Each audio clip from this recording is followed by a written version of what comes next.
बिल्कुल परेशान ना हो, आप फिक्र ना करें। आपकी तारीफ। जी नवीद, आप मेरी तारीफ बताइए ना। जी ये शमीम साहब हैं जी।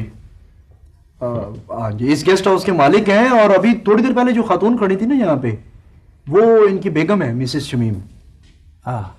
लो जी, चलो भाई, किसकी बारी है?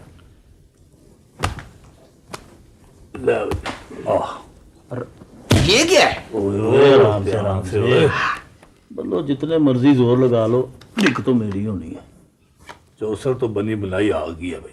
वाह, और बात सुनो बेशक, और तुम लोगों ने आते हुए कुछ दो चार जोड़े कपड़ों के रख लिए थे। कपड़े बहुत, परेशानी की कोई बात नहीं है। अगर ज्यादा दिन रुकना पड़ा तो यही कपड़े दिलवा लेंगे। धोबी तो यहाँ पे आता ही होगा। वो नहीं आता तो अब आना शुरू हो जाएगा। हम जो आ गए।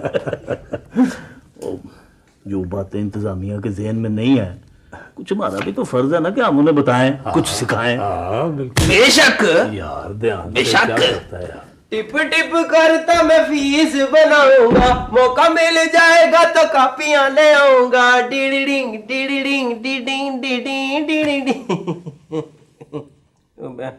आप मेरी तरफ इस तरह क्या देख रहे हैं जी? बात सुन जी हाँ जी बेटा, जी। आइंदा कमरे में गाते हुए नहीं आना। अच्छा जी, जी ठीक है जी। तो सुन, जी आया किधर था? वो मैं आया था जी, खाना तैयार हो गया जी। और ये पूछना था कि खाना आप खाने वाले कमरे में खाएंगे कि इधर खाएंगे जी? बिस्मिल्लाह, खाना तैयार है। वो इतने मरे मुके हुए तो नहीं है, उधर ही जाके खाएंगे। और सुन जी जी हाँ जी हमारी मेज जरा अलहदा लगा के ना, हाँ जी। उसके ऊपर रिजर्व का फटा भी लगाना है। भट्टा लगाना है?